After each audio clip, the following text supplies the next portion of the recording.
Cancer. It is a word that holds the power to make the brave cry, the strong tremble, the resolute come undone.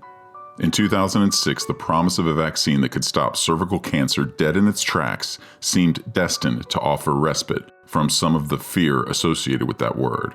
Doctors, medical journals, and media outlets trumpeted this new, safe, effective silver bullet for cervical cancer. But does the evidence support that hype? All of the scientific literature is funded by pharma. So in other words, you think that the medical education is coming from an accredited bureau, but it's really developed by an advertising agency. The reality is, for people who are going to their physician to get information about the risk and benefits of vaccines, they actually are going to people who have very limited information.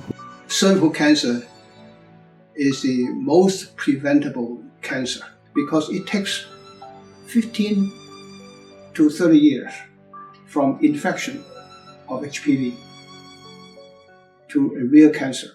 To use human papillomavirus vaccine to prevent cervical cancer is extremely ineffective and expensive.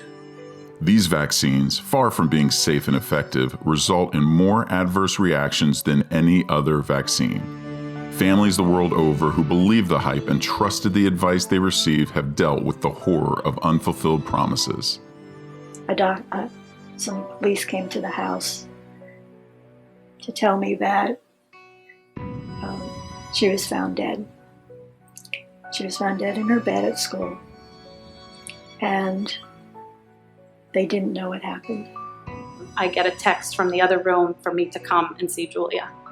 And when I got in the other room, Julia couldn't breathe.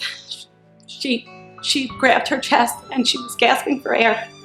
The biggest thing for me is that I don't want any other girls, or if it's being given to boys as well, to have to go through what I've had to, just because of a consequence from the HPV vaccine.